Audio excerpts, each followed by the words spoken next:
Bapak Ibu yang kami muliakan, ayat yang kami bacakan tadi surat An-Nahl ayat 40, di mana Allah informasikan kepada kita tentang sosok Allah.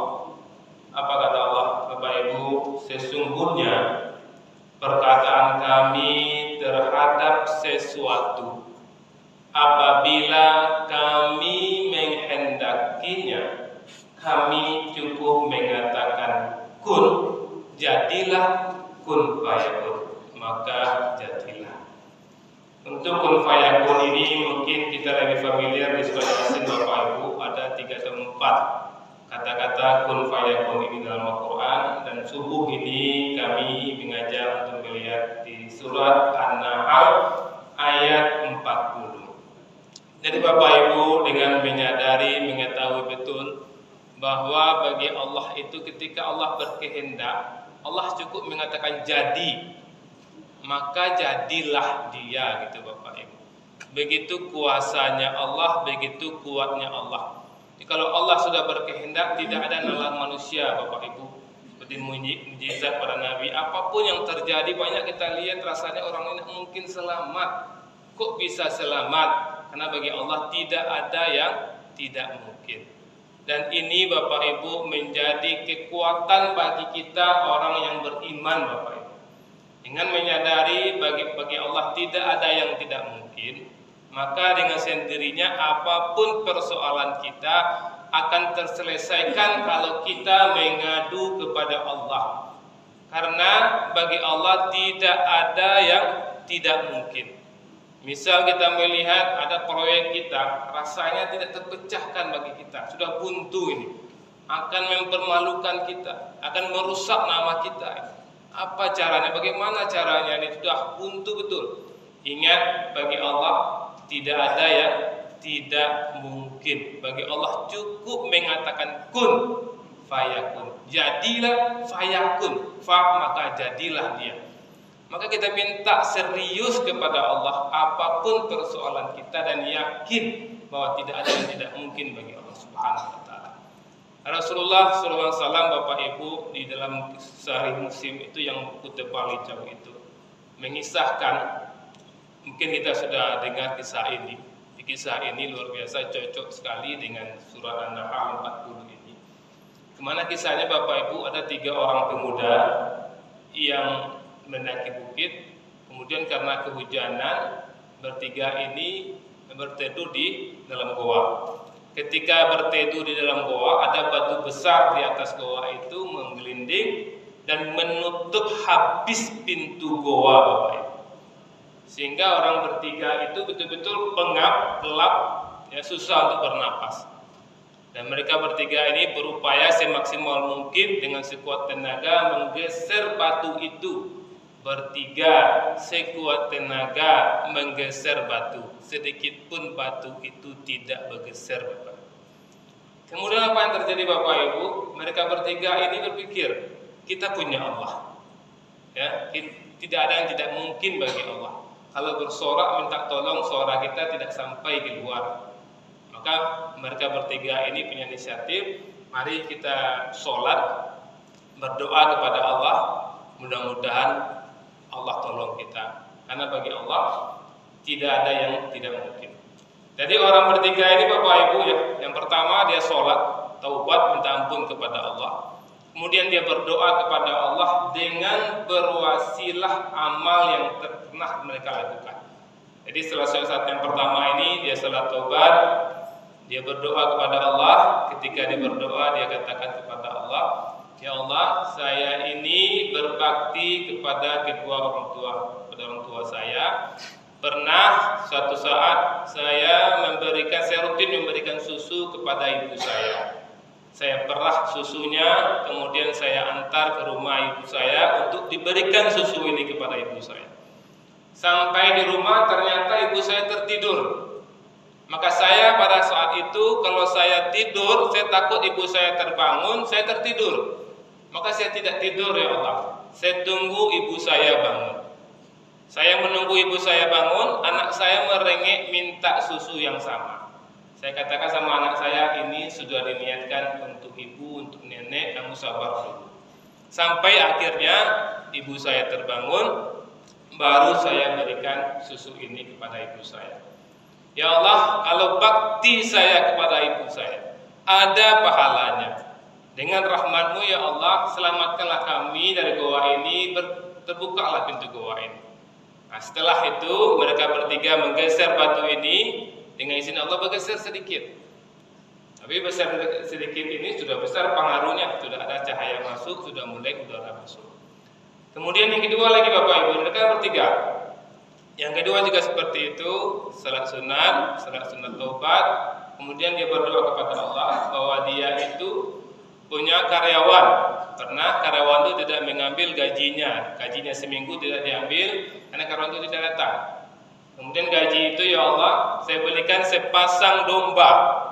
Ya, sepasang domba bertahun-tahun, kemudian domba yang sepasang itu sudah banyak sampai sepadang pasir itu hampir semua mata memandang itu domba dari bekas karyawan saya. Kemudian datang karyawan itu, dia minta gaji yang belum saya kasih. Dan saya sadar ketika itu gembala yang banyak ini buah dari gaji karyawan yang tidak saya berikan, maka semua gembala itu saya berikan kepada karyawan saya. Kalau itu ada kebaikannya di sisi-Mu ya Allah, dengan izin dan rahmat-Mu selamatlah kami dari goa ini. Kemudian mereka menggeser lagi batu ini dan hampir tergeser juga sedikit. Nah, sudah bisa keluar kepalanya, sudah lebih banyak cahaya masuk, sudah banyak udara masuk. Kemudian yang ketiga juga seperti itu Bapak Ibu, dia salat sunat 2 rakaat, sunat taubat. Kemudian dia berdoa kepada Allah, ya Allah, dulu saya pernah punya keinginan bermaksiat dengan sepupu perempuan saya. Berbagai macam cara saya ajak, dia tidak mau. Dia menolak ya Allah. Tapi suatu saat dia datang dengan mengatakan dia butuh uang dan dia minta uang kepada saya. Maka satu saya katakan, saya akan kasih uang dengan syarat mau bermaksiat dengan saya. Karena dia butuh uang, maka dia mau mengajak maksiat saya, bermaksiat dengan saya. Ketika kami akan melakukan maksiat, dia ingatkan saya, apakah kamu tidak takut kepada Allah kalau kita berzina?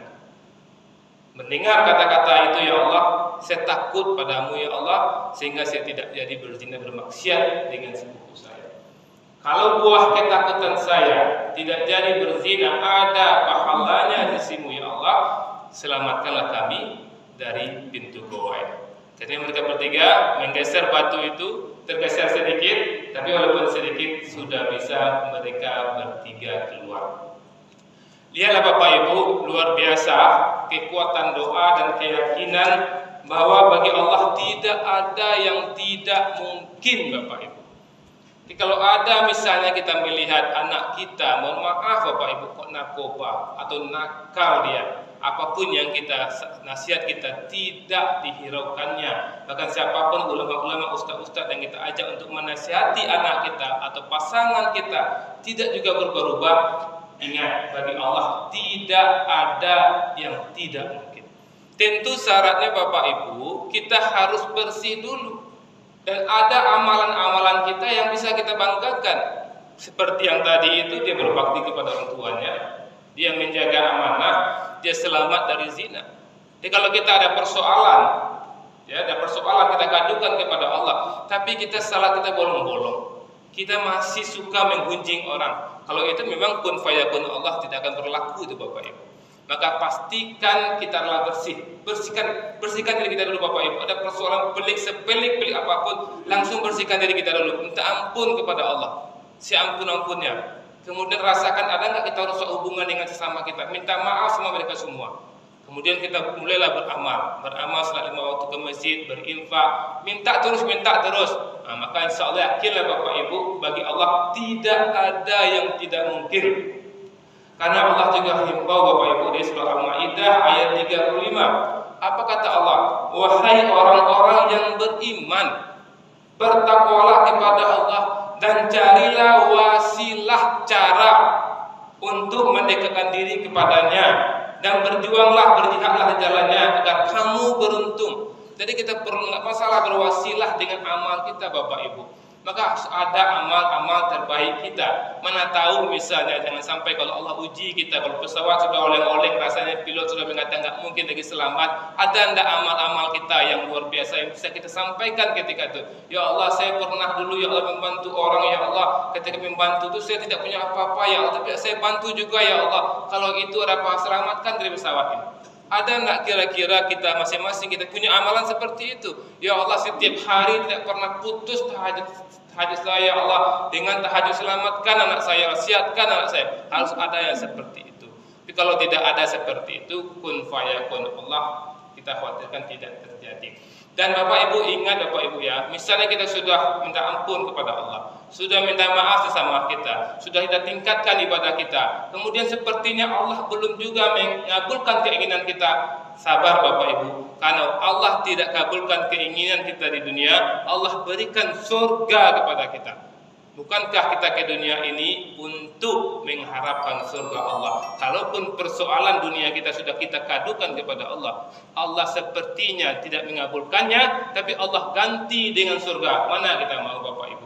Kita misalnya bangkrut sekarang ini, ya Allah aku bangkrut, ya Allah bangkitkan aku, ya Allah. Kita berdoa terus, tapi kita tetap seret ekonomi kita sampai mati. Tapi Allah masukkan surga kita Bapak Ibu. Bukan surga itu pemberian terbaik dari Allah Subhanahu Wa Taala. Inti pengajian kami Bapak Ibu, apapun persoalan kita, jangan ragu, adukan kepada Allah. Bagi Allah tidak ada yang tidak mungkin. Dan tiket untuk mengadu kepada Allah, bersihkan diri kita, bersihkan hubungan kita sama kita, dan bersihkan hubungan kita kepada Allah Subhanahu Wa Taala. Assalamualaikum warahmatullahi wabarakatuh.